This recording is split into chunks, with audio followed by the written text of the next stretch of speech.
pesisir timur Sumatera Utara atau bekas wilayah Kepresidenan Sumatera Timur. Dataran tinggi Karo, Sumatera Utara, Indonesia. Suku ini salah satu suku terbesar di Sumatera Utara dan dijadikan salah satu kabupaten di wilayah mereka Mukimi atau dialami Dataran tinggi Karo yang berada nama Kabupaten Karo. Suku ini menggunakan bahasa Karo atau cakap Karo sesuai dengan nama suku mereka yaitu Batak Karo. Pakaian adat Karo, suku Karo didominasi oleh warna merah serta hitam dan penuh dengan perhiasan emas. Suku Karo bisa disebut suku Batak Karo dikarenakan banyaknya marga, kerabatan, kepercayaan, dan geografis domisilinya yang dikelilingi oleh etnis Batak. Orang-orang Karo menamakan mereka Kalak Karo. Orang di luar dan tidak mengenal Karolah yang memanggil mereka dengan Batak Karo. Benar atau tidak suku Karo disebut Batak tergantung persepsi Batak yang ditawarkan. Karena jika konsep Batak yang ditawarkan adalah Batak yang berdasarkan pada hubungan vertikal atau keturunan darah, seperti yang berlaku di Batak Toba, bahwa si Raja Batak merupakan nenek moyang manusia Batak, maka Karo bukanlah Batak. Berdasarkan pada fakta sejarah, secara logika tradisi di Karo dan suku-suku lain yang disebut Batak, namun bila Batak didasarkan pada kekerabatan, maka Karo merupakan bagian dari Batak. Pada umumnya Batak bercadar masyarakat Karo adalah bertani. Hal ini disebabkan oleh lahan pertanian sangat subur, sehingga menjadikan tanah Karo sebagai daerah penghasil tanaman pertanian, khususnya sayur dan mayur yang besar di Sumatera Utara. Masyarakat Batak Karo juga terkenal dengan semangat keperkasaannya dalam pergerakan merebut kemerdekaan Indonesia, misalnya pertempuran melawan Belanda, Jepang, dan politik bumi hangus. Nama saya Dinda Fernisa. Saya mau bertanya, adat istiadat apa yang masih sangat kuat dipegang oleh masyarakat Batak Karo? Saya akan menjawab pertanyaan dari Dinda Fernisa. Masyarakat Batak Karo sangat kuat berpegang adat istiadat yang luhur, merupakan modal yang sangat bermanfaat dalam menjalani kehidupan masyarakat Batak Karo. Bagi masyarakat Batak Karo, kehidupan mereka seluruh kesuperatan yang ingin diwujudkan dalam kehidupan adalah pencapaian 3 hal pokok yang disebut tuah, sangkap, dan menjual. Saya akan menambahi jawaban dari Firly. Tuah berarti menerima berkah dari Tuhan Yang Maha Esa, mendapatkan keturunan, banyak kawan dan sahabat, cerdas, gigih, disiplin, dan menjaga kelestarian sumber daya alam dan lingkungan hidup untuk generasi yang akan datang. Sangat berarti mendapat rezeki, kemakmuran bagi pribadi, bagi anggota keluarga, bagi masyarakat, serta bagi generasi yang akan datang. Menjual juga berarti sehat sejahtera lahir dan batin, aman, damai, bersemangat, serta keseimbangan dan keselarasan antara manusia dengan manusia, antara manusia dengan lingkungan, dan antara manusia dan Tuhannya. Ketiga hal tersebut adalah merupakan salah satu kesatuan yang bulat yang tidak dapat terpisah-pisahkan satu sama lain. Saya Muhammad Wahyu Nugraha dengan NPM 218320165. Saya ingin bertanya, adakah tradisi dalam masyarakat suku Karo yang mengandung nilai-nilai Islam? Baiklah, saya akan menjawab pertanyaan dari Wahyu.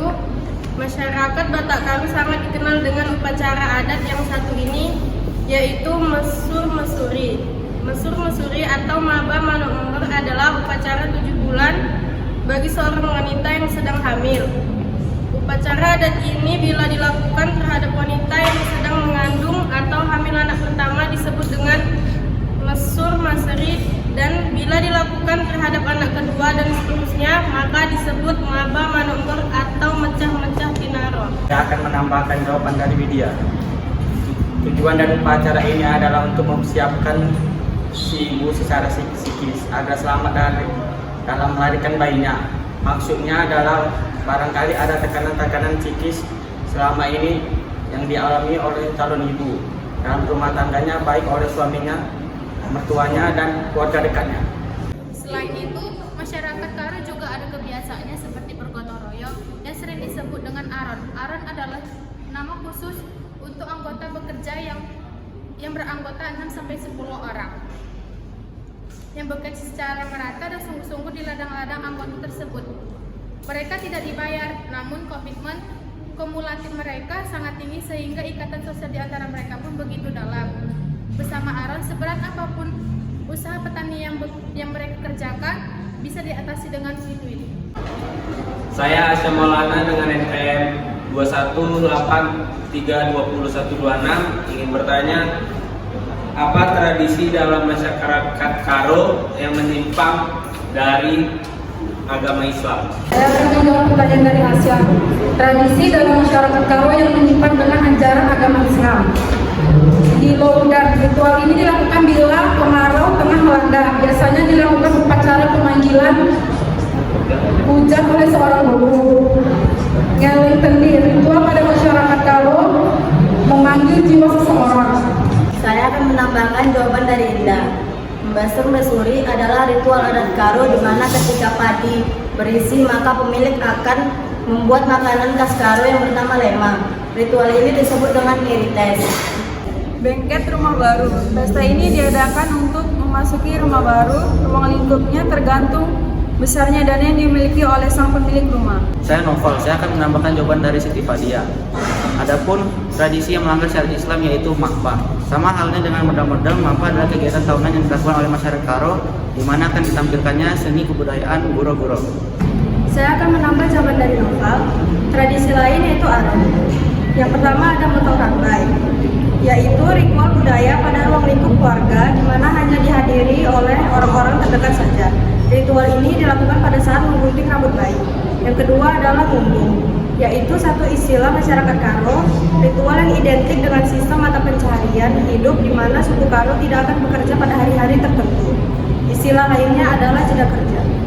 Saya Dinisha Putri dari 2186. Saya ingin bertanya, adakah dampak positif dan negatif pada tradisi di masyarakat suku Karo terhadap agama Islam? Saya akan menjawab pertanyaan dari Dewi.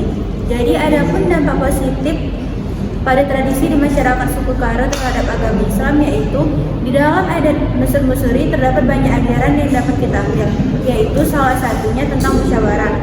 Musyawarah ialah pertukaran pendapat atau perundingan. Pertukaran pendapat mengenai suatu perkara agar dipertimbangkan untuk kemaslahatan bersama. Sebagaimana Allah berfirman, Quran Surah Al-Imran ayat 199. Bismillahirrahmanirrahim. Fabima rahmatin minallahi linta lahum walau kunta fazan walizal qabilan faddu min hawlik fa'fu anhum wastaghfir lahum wa syawirhum fil umri fa'idha azamta fatawakkal 'ala Allah innallaha yuhibbul mutawakkilin, yang artinya maka berkat rahmat Allah engkau Muhammad berlaku lemah lembut terhadap mereka.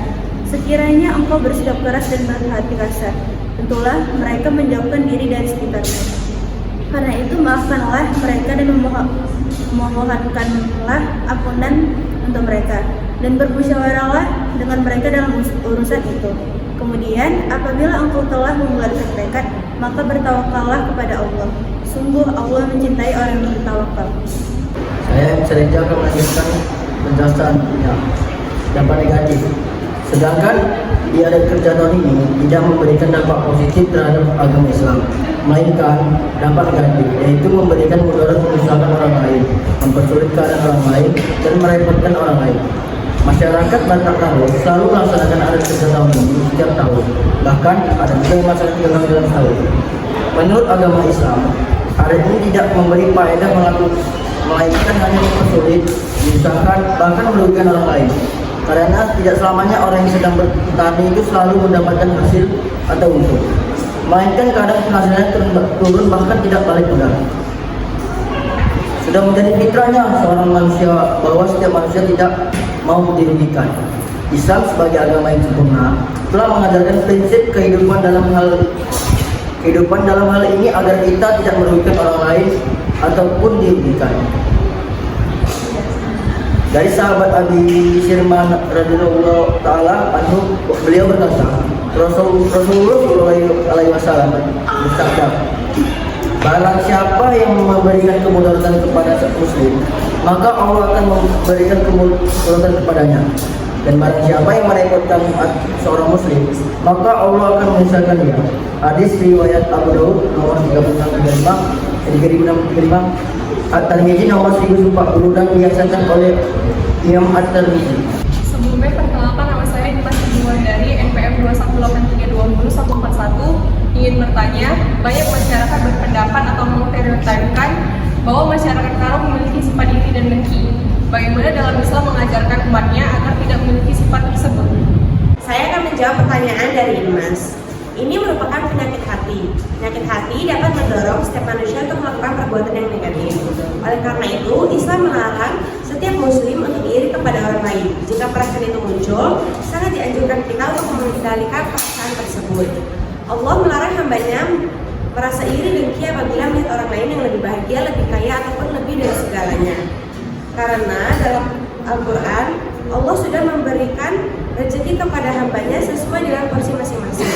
Dalam Al-Quran surat An-Nisa ayat 32, Allah berfirman, dan janganlah kamu iri hati terhadap apa yang dikaruniakan Allah kepada sebagaimana kamu lebih banyak dari sebagian yang lain.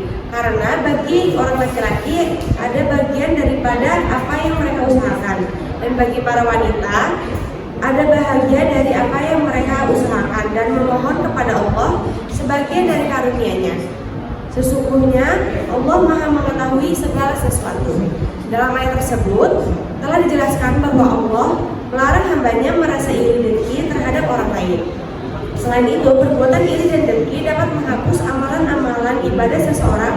Dalam artian iri dengki dapat merusak kebaikan yang telah dilakukan seseorang tersebut. Terima kasih.